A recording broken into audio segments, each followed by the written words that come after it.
ABP news के खास चुनावी शो अब चलेगी फिंगर की में एक बार फिर आपका स्वागत है। हम आ पहुंचे हैं प्रयागराज के सबसे पॉश इलाके कटरा के पॉश स्वास्तिक मैग्नोलिया अपार्टमेंट में। हमारे साथ यहां पर तमाम खास मेहमान हैं, डॉक्टर हैं, वकील हैं, शिक्षक हैं, रिटायर्ड वाइस चांसलर हैं, चार्टर्ड अकाउंटेंट हैं, सोशल वर्कर हैं, समाज के अलग अलग तबके के लोग हमारे साथ मौजूद हैं। 27 तारीख को यहां पर मतदान होना है, लोगों को वोट डालने के लिए जाना है। लेकिन प्रयागराज के बारे में बता दें कि बुद्धिजीवियों का शहर है, पढ़े लिखे लोगों का शहर है, लेकिन यहाँ के लोग, खासकर जिस विधानसभा सीट में हम खड़े हैं, यहाँ के लोग वोट डालने में अक्सर कंजूसी करते हैं। हम उम्मीद करते हैं कि लोग इस बार कंजूसी नहीं करेंगे। 27 फरवरी को जो लोकतंत्र का महापर्व है उसमें बढ़ चढ़कर हिस्सा लेंगे, अपनी फिंगर का इस्तेमाल करेंगे। लेकिन जब फिंगर का इस्तेमाल करने जाएंगे, ईवीएम को टच कराने की कोशिश करेंगे, तो उनके मन में क्या सवाल होंगे, क्या मुद्दे होंगे,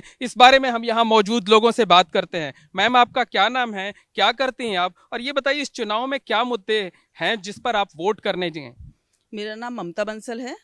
मैं presently Lions club of Allahabad angels में सेक्रेटरी के पद पर कार्यरत हूं और साथ ही मेरी अपनी एक एनजीओ चलता है अन्न क्षेत्र फाउंडेशन। क्या मुद्दे होंगे इस चुनाव में जब आप 27 तारीख को अपनी फिंगर टच कराने ईवीएम पे जाएंगी, तो क्या मुद्दे होंगे आप? हमारे मुद्दे तो वही होंगे, सबसे पहले तो महिलाओं की सुरक्षा। और इधर हम लोग देख रहे हैं कि कुछ सालों से तो हमें ज़रूर वाकई में सुरक्षा मिली है। हमारी बेटियां घर से बहुत सुरक्षित वे में बाहर निकल रही हैं, जो हम पहले शायद सोच भी नहीं सकते थे। उसके साथ महंगाई एक मुद्दा हमेशा से रहा है हम लोगों के लिए। महंगाई नहीं हो पा रही है, हम चाहेंगे कि महंगाई और कम हो। इसी के साथ में जो परिवहन के ऊपर सरकार ने कार्य किया है वो वाकई काबिल तारीफ है, और हम चाहेंगे कि फिर से वही सरकार सत्ता में आए और जो मौजूदा सरकार है उसे एक मौका और मिलना चाहिए। एक मौका और मिलना चाहिए। बहुत डेवलपमेंट हुआ है और जो रही गई कसर है वो इस बार चुनाव में जरूर पूरी हो। मैम, दो बहुत अहम मुद्दा है आपने बताया, महंगाई की बात कही और साथ ही साथ महिलाओं की सुरक्षा की बात की। आप अपना परिचय देते हुए बताएं कि इन दोनों मुद्दों पर आपकी क्या राय है? मैं डॉक्टर शालिनी द्विवेदी, मैं एक निसंतानता रोग विशेषज्ञ हूँ और यहाँ पे नोवा आईवीएफ सेंटर में एज अ सेंटर हेड कार्यरत हूँ। जैसा कि अभी ममता आंटी ने बताया कि ये दो इम्पॉर्टेंट मुद्दे हैं। पहली तो महिलाओं की सुरक्षा। एक महिला होने के नाते जो चीज़ मैं महसूस कर सकती हूँ उसके हिसाब से वाकई में पिछली हमारी योगी सरकार में हमें महसूस हुआ है कि हम खुद को सेफ और सुरक्षित महसूस कर पाए हैं। और आगे भी मैं चाहूँगी कि हम योगी सरकार को वोट करें और भाजपा की सरकार अपने प्रदेश में लाएं, ताकि इन चीज़ों को हम और बेहतर से बेहतर इम्प्रूव कर सकें। आप बताइए आपका क्या नाम है, आप क्या करती हैं, और जब इस बार आप वोट डालने जाएंगी 27 फरवरी को, तो क्या कुछ होगा आपके मन में, किन मुद्दों पर आप वोट करेंगे? विकास मुद्दा होगा या नहीं होगा? देखिए, मेरा नाम सहर नकवी है। मैं एडवोकेट हाई कोर्ट में प्रैक्टिस करती हूँ। ये एडवोकेट हाई कोर्ट हूँ। और विकास का मुद्दा तो है ही है। विकास महाराज जी की सरकार ने, योगी आदित्यनाथ जी की किया है। और सबसे बड़ा मुद्दा है, आप अपने प्रयागराज में देख रहे होंगे, आप लोग भी देख रहे होंगे कि गुंडा राज बहुत ज़्यादा चरम सीमा पे बढ़ चुका था। इतना ज़्यादा कि पब्लिक परेशान थी। लोग, महिलाएं क्या पुरुष भी रोड पे निकलने में घबराते थे, परेशान होते थे। लेकिन जब से महाराज योगी आदित्यनाथ जी की सरकार आई, इन्होंने बहुत कंट्रोल किया है। गुंडा राज खत्म हो गया हमारे प्रयागराज से। अमन शांति सुकून का शहर बन गया है। हम चाहते हैं उनकी सरकार एक बार दोबारा आए, ताकि ये सुकून अमन कायम रहे दोबारा से। और रही बात वोट की, तो वोट एंड सपोर्ट उनको मेरा। अच्छा, ये बताइए कि इन दिनों हिजाब का मुद्दा जो है बहुत गर्म है। आप हिजाब पहनकर नहीं निकल पाएंगे, आप निकलेंगी तो लोग सवाल खड़े करेंगे। इस मुद्दे पर वोट नहीं करेंगे आप? देखिए, हिजाब को हमें किसी ने मना ही नहीं किया आज तक। कि जो आप दुपट्टा देख रहे हैं, मैं एडवोकेट हूँ, एडवोकेट ड्रेस में हूँ, लेकिन फिर भी हमारा हिजाब साथ में है। अगर इसको मैंने सर से लगा लिया तो ये हिजाबन का रूप ले लेगा। अगर मैंने यहाँ से लगा लिया तो ये नकाब का रूप ले लेगा। अगर मैंने अपना गाउन पहन लिया तो ये क्या नकाब से कम है, बुर्का बन जाएगा हमारा गाउन। तो ये एक मुद्दा सोची समझी प्लानिंग मुझे लगती है, जो पॉलिटिकल लोगों की साजिश है, जिसको खूब राजनीतिक रूप से हवा दी जा रही है, राजनीतिक रंग चढ़ाया जा रहा है, ताकि ये स्प्रेड होकर इतना बड़ा मुद्दा हो जाए, ताकि एक खत्म। मतलब ये चुनाव में मुद्दा नहीं होगा? नहीं, ये चुनाव का कोई मुद्दा नहीं। हमारी अपनी चॉइस है कि हम क्या पहनते हैं। मुझे आज तक हाई कोर्ट के जजेस ने नहीं रोका, हाई कोर्ट में किसी ने नहीं टोका कि आप ये दुपट्टा लेकर क्यों आती हूँ। ये हमारा हिजाब है। ठीक है, हम सीपी शर्मा साहब के पास चलेंगे। शिक्षक हैं, कोचिंग वेलफेयर एसोसिएशन के प्रेसिडेंट हैं, साथ ही साथ ये जो अपार्टमेंट है बेहद शानदार और पॉश अपार्टमेंट है, उसके प्रेसिडेंट भी हैं आप, उसकी सोसाइटी के। डॉक्टर साहब, ये बताइए, जो मौजूदा सरकार है वो विकास के बड़े बड़े दावे करती है, आपको लगता है 5 साल में विकास हुआ है? नहीं, विकास तो देखिए हुआ है। मतलब योगी सरकार ने, हमारे मुख्यमंत्री जी ने बहुत, जितना विकास मैक्सिमम हो सकता था, अब से 5 साल की स्थिति यदि हम देखते हैं अपने उत्तर प्रदेश की, बहुत खराब थी। लेकिन वास्तव में इस योगी सरकार ने और हमारे आदरणीय प्रधानमंत्री मोदी जी ने इस पूरे भारतवर्ष का विकास किया है। हमारे यहाँ के जो कि लोकल उप मुख्यमंत्री हैं केशव मौर्य जी, उन्होंने भी बड़ा विकास किया है। और मैं यदि अपनी पर्सनल सोसाइटी को ही लेता हूँ कि मेरी सोसाइटी में देखिए ओपन जिम पूरा जो है सरकारी ओपन जिम जो है हमारे उप मुख्यमंत्री जी ने जो है अलॉट किया और हमारी सोसाइटी में आकर लग गया, जो कि हमारे यहाँ के 88 परिवार हैं। जब आप 27 तारीख को वोट डालने जाएंगे, अपनी फिंगर का इस्तेमाल करेंगे, तो ये मुद्दा होगा? नहीं, मुद्दा देखिए विकास का है। और हमारे यहाँ के जो लोकल विधायक हैं हर्ष जी, वो हर्षवर्धन वाजपेयी ने बहुत हर जगह जा जाके जो है विकास किया है। बाढ़ के क्षेत्र में पूरे में मैंने देखा है, मैं पर्सनल साथ में रहा हूँ।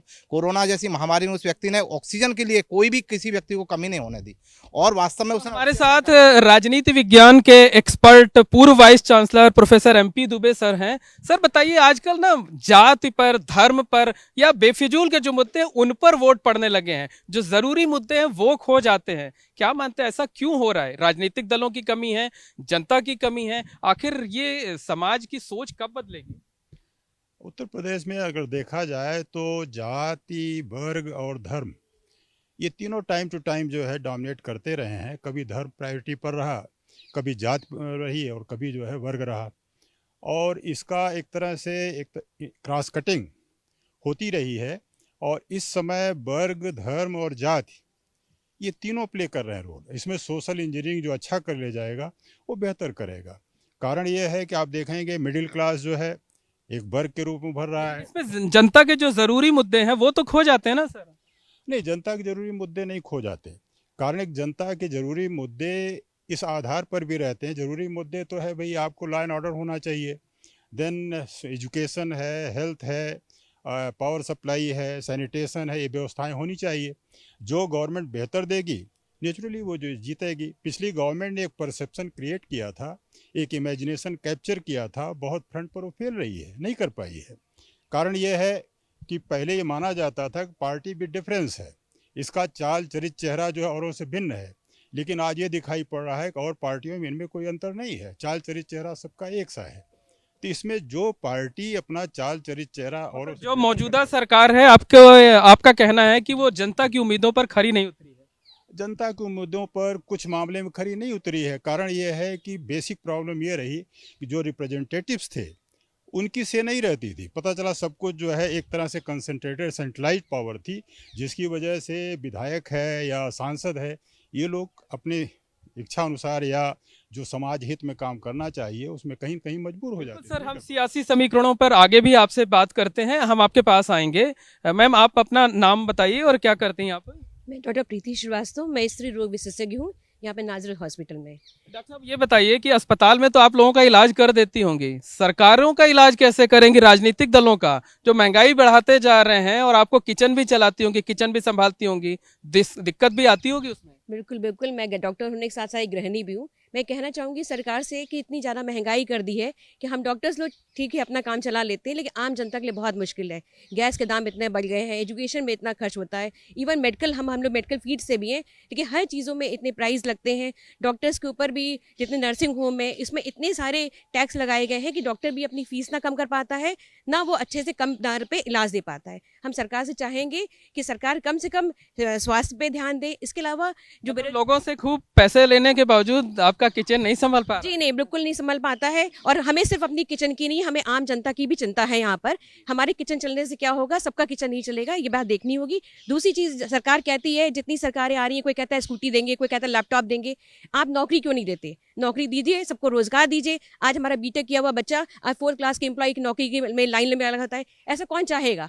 आप देखिए कि जिसको जो चाहिए, जिस फील्ड का है, जो उसको वैसे नौकरी मिले, लोगों को रोजगार मिले। आप कम से कम भीख मत दीजिए और कम से कम लोगों को रोजगार दीजिए और महंगाई कम करें। बिल्कुल, बहुत अच्छी आपने बात कही। चार्टर्ड अकाउंटेंट साहब अभी आए थे हमारे बीच में। जी जी, बताइए क्या नाम है आपका? सर, मैं अमित अग्रवाल हूँ। ये बताइए कि जो बातें आप लोग कह रहे हैं, जो मौजूदा सिनेरियो है पॉलिटिकल, उसमें लगता है कि कहीं अर्थ भी कोई चुनावी मुद्दा बन पा रहा है या नहीं बन पा रहा है? नहीं, महंगाई तो एक बहुत बड़ा मुद्दा है। जिस हिसाब से महंगाई पिछले 1 वर्ष में बढ़ी है, वो तो एक बहुत बड़ा मुद्दा है इस बार चुनाव में। और इसको कहीं ना कहीं सरकार को देखना चाहिए, आखिर इसके पीछे कारण क्या है जो बढ़ी है महंगाई। हर चीज़ में, चाहे कंस्ट्रक्शन के क्षेत्र में हो, चाहे अपने किचन के क्षेत्र में हो, चाहे कुछ भी हो, हर चीज़ में महंगाई आप आज देखिए बढ़ गई। जो चीज़ 100 रुपये की थी वो 130 रुपये की हो गई। तेल का दाम 200 रुपये हो गया। पेट्रोल डीजल का दाम जहाँ 70 रुपये था वो 100 रुपये पहुँच गया। ये मुद्दा बनेगा? बिल्कुल मुद्दा है, चुनाव में क्यों नहीं होगा मुद्दा। क्या आपकी जेब तो हर आदमी की पर्सनल अपनी जेब तो ढीली हो ही रही है। आदमी घर में ही परेशान रहेगा तो बाहर जाके क्या करेगा। जी बिल्कुल। आप बताइए क्या नाम है आपका और क्या करते हैं आप सर? मैं विवेक मिश्रा इलाहाबाद हाई कोर्ट में एडवोकेट हूँ। और ये जहाँ तक चुनाव का प्रश्न है तो आजकल नेशनल इश्यूज़ सारी पार्टियों में बहुत ही कम है। हम चाहते हैं कि पब्लिक में जागरूकता बढ़े और नेशनल इशू पे लोग बात करें। क्षेत्रीय पार्टियाँ लोगों को जैसे भीख में दे रही हैं, पैसा दे दिया, लैपटॉप दे दिया, मोबाइल दे दिया, ये सब चीज़ें नहीं होनी चाहिए। इनका बोझ तो अल्टीमेटली ये बताइए सर, जब 27 फरवरी को आप ईवीएम पर अपनी फिंगर टच कराएंगे तो उस वक्त आपके मन में क्या रहेगा? कौन सा मुद्दा सबसे प्रभावी रहेगा? हमारे मन में सबसे प्रभावी नेशनल इशू रहेंगे। और चूंकि एक पार्टी का यहाँ पे जो नेशनल पार्टी है उसका एक क्षेत्रीय पार्टी से मुकाबला है तो हमारे सामने कोई ऑप्शन ही नहीं है।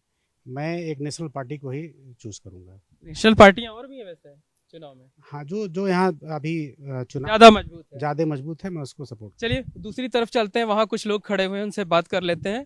सर क्या नाम है आपका और क्या करते हैं? मैं दीपक दीक्षित हूँ। जी। मैं सेंट्रल पीएसयू है उसी में ही हूँ यूनिट। और मैं अब इस समय जो जियो पोलिटिकल सिचुएशन है उसमें एक मजबूत सेंट्रल गवर्नमेंट की रिक्वायर्ड है और उसको तो सर स्टेट का चुनाव हो रहा है और स्टेट जो उसको सपोर्ट करे, पैर ना खींचे। इसलिए मजबूत, जैसे कहते हैं डबल इंजन सरकार हो या जो सेंट्रल को सपोर्टिव सरकार हो, देश मजबूत हो। इसलिए मैं मतलब आपका इशारा भारतीय जनता पार्टी की बिल्कुल है। और वो यहाँ का जो प्रत्याशी है वो एक पढ़ा लिखा, वेल प्रोफेशनल, क्वालिफाइड आदमी है, इंजीनियर है और अच्छे खानदान से है। मैं उसको ही वोट दूंगा। लेकिन दूसरे प्रत्याशी भी अच्छे हैं, खराब नहीं है। मेरे बहुत प्रिय हैं, मेरा साथी है, लेकिन अनुग्रह नारायण सिंह मैं उनको जरूर देता। मुझे दुख इस बात का है कि वो गलत पार्टी में, इसलिए उनको नहीं दे पा रहा हूँ। कांग्रेस गलत पार्टी है? यस, पूरी तरह से। अच्छा सर क्या नाम है आपका और क्या करते हैं आप? मैं आर्यन मिश्रा, रविंद्रनाथ मिश्रा। जी, जी, मैं यहाँ इंडिया टेलीफोन इंडस्ट्री में जी, जी। जीएम था और इसके बाद मैं स्कूटर फैक्ट्री जो है एलएमएल की उसमें भी रहा जनरल मैनेजर।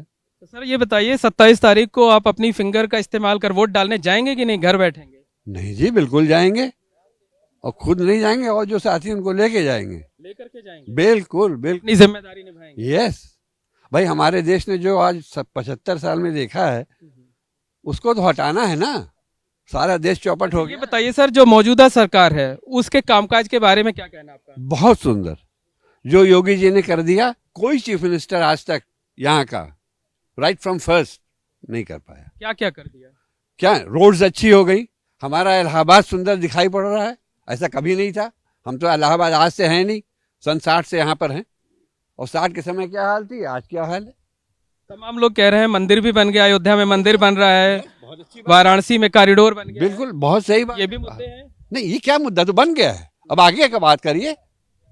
ये तो पक्का है, भारत एक बहुत बड़ा देश है और यहाँ पर धर्म को कोई नहीं पूछता। हमारे मैम आप बताइए कि जो महिलाओं से जुड़े हुए मुद्दे हैं वो कभी चुनाव में मुद्दा नहीं बन पाते हैं, चाहे वो सुरक्षा का हो, चाहे महंगाई का हो, चाहे बाकी चीजें हो, वो मुद्दे पीछे हो जाते हैं हमेशा। इसकी वजह क्या है और क्या आप लोग इस बार उसके लिए कुछ कोशिश करेंगे? सर बिल्कुल कोशिश करेंगे। हम तो चाहते हैं कि इस बार तो फिलहाल जो योगी सरकार जो आई है, महिलाओं की बहुत सुरक्षा हुई है, बहुत ज़्यादा, बहुत सेफली। यहाँ बगल में हिंदू हॉस्टल है, पहले हम लोग यहाँ देखते थे, हम फ्लैट लेने में हम डरते थे, यहाँ फ्लैट लेने में हम डरते थे कि यहाँ बमबाजी होगी। लेकिन जब से योगी सरकार आई यहाँ पर बिल्कुल गुंडागर्दी, सबको बिल्कुल हम लोग सेफली जाते हैं, हमारी लड़कियाँ सेफ जाती, स्कूल जाती हैं। बगल में सेंट मैरी स्कूल है, बहुत ज़्यादा दिक्कत होती थी। इवन जब अखिलेश सरकार थी उसी समय बमबाजी हुई थी, हम लोग बहुत डरे हुए थे। आप आज आप खुद को सेफ फील करती हैं? बिल्कुल महसूस करती हूँ। आपको लगता है कि घर से बाहर आप कदम रखती हैं या बच्चों को भेजती हैं तो एकदम सेफ फील करती हैं, अब कोई खतरा नहीं?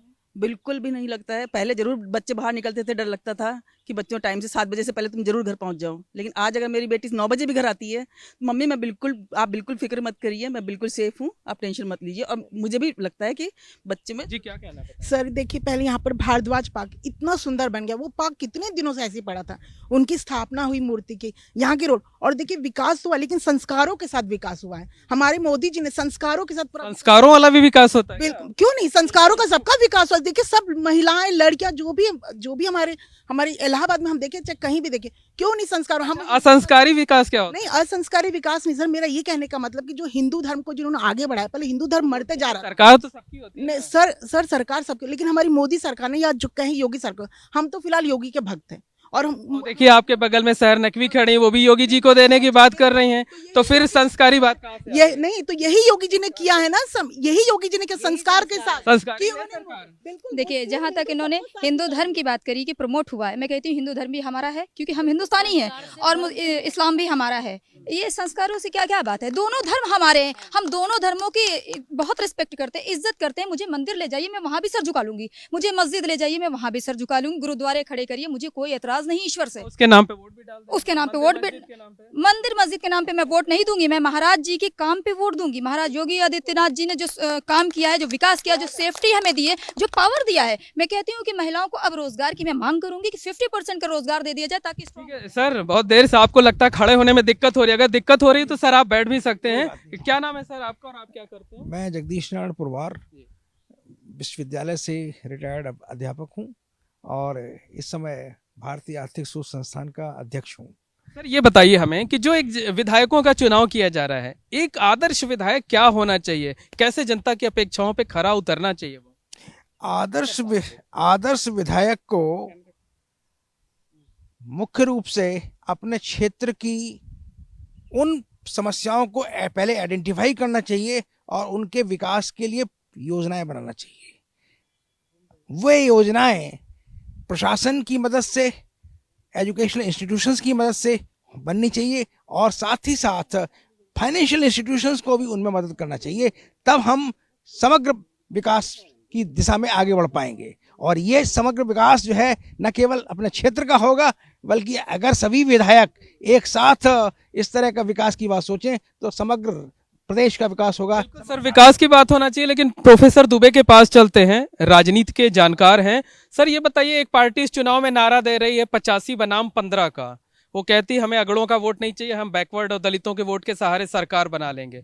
दूसरी पार्टी ये कह रही है कि 85 और 15 छोड़ो, हम 80-20 की बात करेंगे, हमें अल्पसंख्यकों के वोट नहीं चाहिए। आखिर ये समाज से वोटरों को किनारे छोड़ने वाली ये रणनीति कौन सी है? ये गलत है। ये तो इंक्लूसिव पॉलिसी होनी चाहिए। एक्सक्लूजन पर किसी तरह से जो है राजनीति नहीं हो सकती, और ये देश के लिए हित में नहीं है, देश के जबकि हितों के विपरीत है। होना ये चाहिए कि आप एम्प्लॉयमेंट जनरेट करिए, इंडस्ट्रियल डेवलपमेंट करिए, मिडिल क्लास को भी ध्यान में रखिए, जबकि मिडिल क्लास कई सालों में देख रहा है बजट आता, उम्मीद लगाए रहते हैं कि कुछ बेनिफिट उसमें होगा, और पता चला किसी तरह का भी रिलैक्सेशन नहीं होता है। और कोरोना में ऐसा नहीं है कि लोअर कास्ट जिसको आप जो है कुछ फ़ायदे पहुंचा दे रहे हैं वही परेशानी में है, मिडिल क्लास नहीं है, ऐसा नहीं है। मिडिल क्लास भी बहुत परेशान है। तो सबके हितों का ध्यान रखना चाहिए, चाहे वो माइनॉरिटी हो, चाहे मिडिल क्लास हो, चाहे लोअर क्लास हो। ऐसी गवर्नमेंट। सर और भी लोग हैं, उनसे जल्दी जल्दी प्रतिक्रिया ले लेते हैं। जी जी बिल्कुल, आ रहा हूँ, उधर आ रहा हूँ। सर ये बताइए कि आज की प्रॉब्लम क्या है, जो समाज है, जो सोसाइटी, उसकी प्रॉब्लम क्या है मेन, जिसकी तरफ जो पॉलिटिकल पार्टीज हैं उनका ध्यान नहीं जाता है? सबसे बड़ी समस्या ये है कि नेता का व्यक्तित्व, उस पर हम लोग ध्यान नहीं देते हैं। ये फ्री वो, इस पे दिमाग लगाते हैं। आज के डेट में कौन नेता है जो कंसिस्टेंट पर्सनालिटी का है, पक्ष विपक्ष, आप बताएं। आपको क्या लगता है कौन सी पार्टी है जो बढ़िया काम कर रही है? नेता एक ही है जो कंसिस्टेंट है। कौन है? वो मठ में रहा तो भगवा पहना, सीएम आवास में रहा तो भगवा पहना, मठ में रहा तो बिना एसी के रहा, सीएम आवास में रहा तो बिना एसी के रहा। ये होती है कंसिस्टेंट पर्सनालिटी। ये कंसिस्टेंट पर्सनालिटी ही देश को एक दिशा दे सकता है, ना कि ये गिरगिट जो कि आज जो है कि खांस रहे हैं, कल जो है कि एकदम बुलंद हो जाते हैं। ठीक है सर, आगे आपसे बात करते हैं। सर आपका क्या नाम है, क्या करते हैं आप? मेरा नाम डॉक्टर नागेश्वर मिश्रा है, हम नॉर्थ वेस्ट हॉस्पिटल में कंसल्टेंट एनेस्थीसिया में।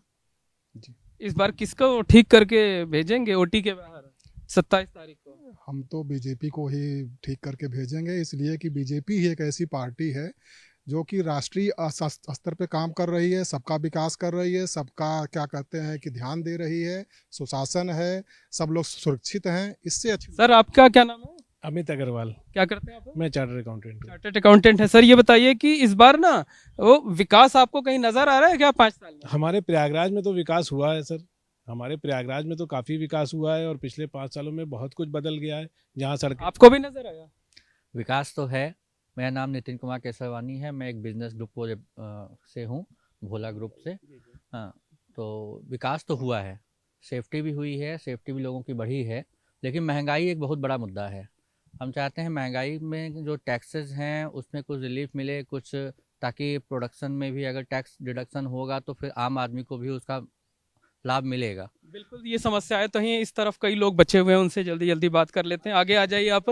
जी जी जी जी, बिल्कुल सर, क्या नाम है आपका? मेरा नाम शरद चंद्र अग्रवाल है। जी जी। मैं सोशल वर्कर हूँ और मैं ये कहना चाहता हूँ कि मुझे एक सशक्त सरकार चाहिए। सर ये बताइए, 27 तारीख को आप फिंगर का इस्तेमाल कर जब ईवीएम का बटन दबाएंगे तो वो बटन कहाँ जाकर हाथ फिंगर आपकी कहाँ ये रुकेगी? तो देखिए गुप्त चीजें हैं कि हमारा किसको वोट देंगे किसको नहीं देंगे। लेकिन आपके जो साथी हैं वो ना एकदम खुल करके गुणगान अरे साथी की बात नहीं, हम तो एक जैसे हमारे माननीय मोदी जी हैं, एक सशक्त ईमानदार कर्मठशील व्यक्ति हैं और कोई वंशवाद या परिवारवाद से मुक्त है वो लोग। सर आपका क्या नाम है, आप क्या करते हैं? मैं दीपक दीक्षित हूँ, मैं हिंदुस्तान केबल्स में यूनिट हेड हूँ। और सर एक कारोबार को लेकर के ना बहुत सवाल उठाए जाते हैं कि लोगों को रोजगार नहीं मिल रहा है, नौकरियां नहीं मिल रही हैं। नौकरियां सरकार दे सकती है, आप लोग भी दे सकते हैं। आखिर क्या वजह है कि नौकरी नहीं जनरेट हो रही है, रोजगार नहीं जनरेट हो रहा है? देखिए, नौकरी जो है इंडस्ट्रियल डेवलपमेंट होगा, उसके हिसाब से होगा। जो वर्ल्ड कोरोना आ गया है, तीसरा वर्ल्ड की जो इकोनॉमी है उसके हिसाब से सब चीज़ें चलती है। जियो पॉलिटिकल जो सिचुएशंस हैं उसके हिसाब से होती है। ये फल पेड़ में नहीं निकलता है।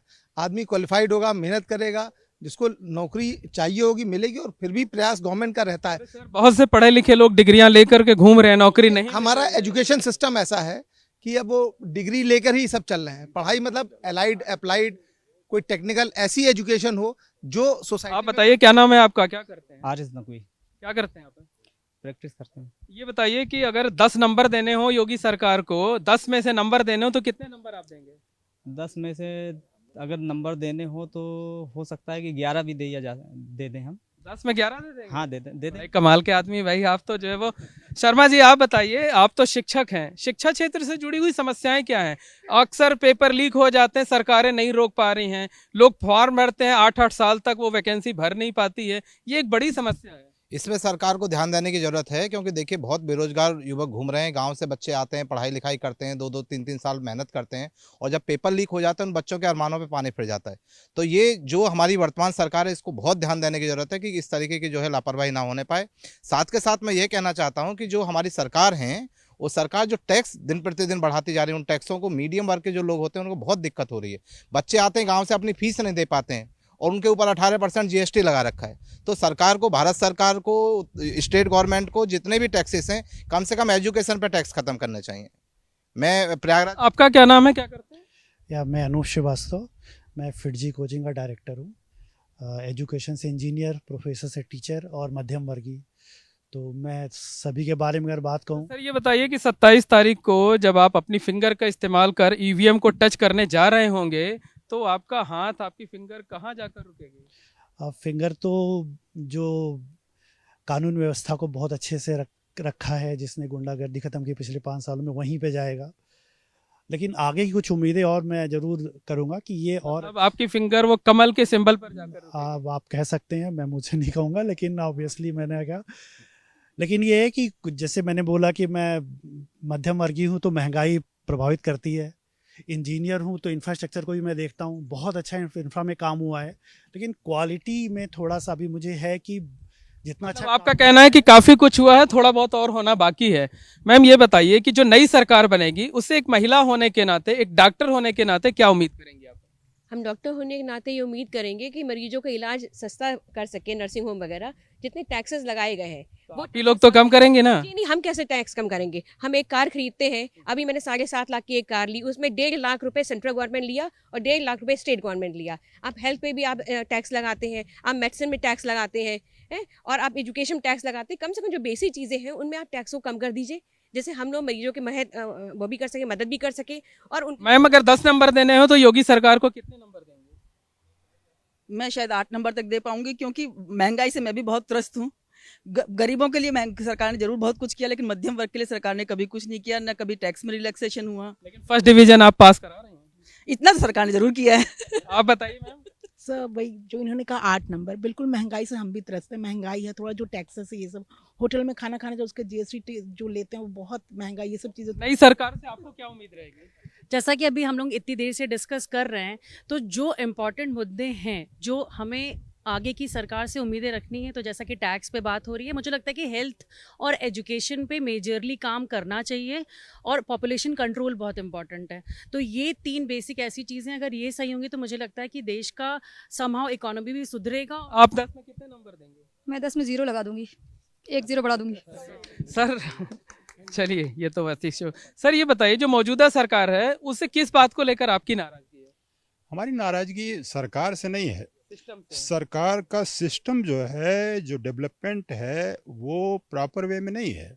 विकास का मतलब अगर फ्लाईओवर आप मानते हैं, हाईवेज मानते हैं, केवल इलाहाबाद, अयोध्या और जो है मथुरा में विकास को विकास खाली मानते हैं, तो उससे मेरी नाराज़गी है। विकास पूरे प्रदेश का हो, हर जनता में स्वास्थ्य सुविधाएं, शिक्षा सुविधाएं, पावर की ये सारी व्यवस्थाएं बेहतर हों। शिक्षा जो आपकी गर्त में जा रही, स्वास्थ्य व्यवस्थाएं आपने कोरोना में देख लिया जो हालत हुई। मतलब ये सब बुनियादी मुद्दे हैं, बुनियादी मुद्दों पर फोकस होना चाहिए, बुनियादी मुद्दों पर काम होना चाहिए। जी जी जी जी, बताएं सर, क्या नाम है आपका और क्या कर रहे हैं? मेरा नाम शैलेंद्र सिंह है, मैं व्यवसायी हूँ। जी जी। और कारोबार कैसा चल रहा है आपका? अच्छा नहीं चल रहा है। अच्छा नहीं हाँ चल रहा हाँ, है। अच्छा नहीं चल रहा है। मतलब सरकार आपको जो वो मुहैया कराना चाहिए नहीं हाँ करा हाँ, नहीं करा पा दिक्कत रही क्या है फिर? इनकी भी वही टैक्सेस बहुत ज़्यादा हैं, और सब कुछ प्राइवेट हाथों में दे रहे हैं, सरकारी चीज़ें बेच रहे हैं, ये सब दिक्कत है। और हमारा वोट रहेगा, हम राष्ट्रीय मुद्दे रखेंगे, जिस पे हम देश की एकता, अखंडता, भाईचारा, प्यार, मोहब्बत और विविधता में एकता जो हमारे देश की कौन ला रहा है? जो भी पार्टी इस दिशा में चल रही होगी, कौन कर रहा है? कौन कर रहा है? कौन कर रहा है सर? 1 हफ्ते बचे हैं। वो हमारे समझ से वो सबसे पुरानी पार्टी है। सबसे पुरानी हाँ। पार्टी कांग्रेस पार्टी शायद। बिल्कुल, कांग्रेस पार्टी कहीं लड़ाई में लड़ाई में ना हो, हम विचारधारा पे चलते हैं। ठीक, बिल्कुल सर, क्या नाम है आपका और आप क्या करते हैं? मैं पुष्पम द्विवेदी, ओरल एंड मैक्सोफेशियल सर्जन हूँ। ये बताइए, इस बार 27 तारीख को आप वोट डालने जाएंगे, फिंगर का इस्तेमाल करेंगे? दिखाएंगे हमें ये इसी फिंगर से ना, ये जाकर रुकेगी कहाँ ईवीएम पर? कमल के फूल पे। कमल के फूल पर? जी। वजह?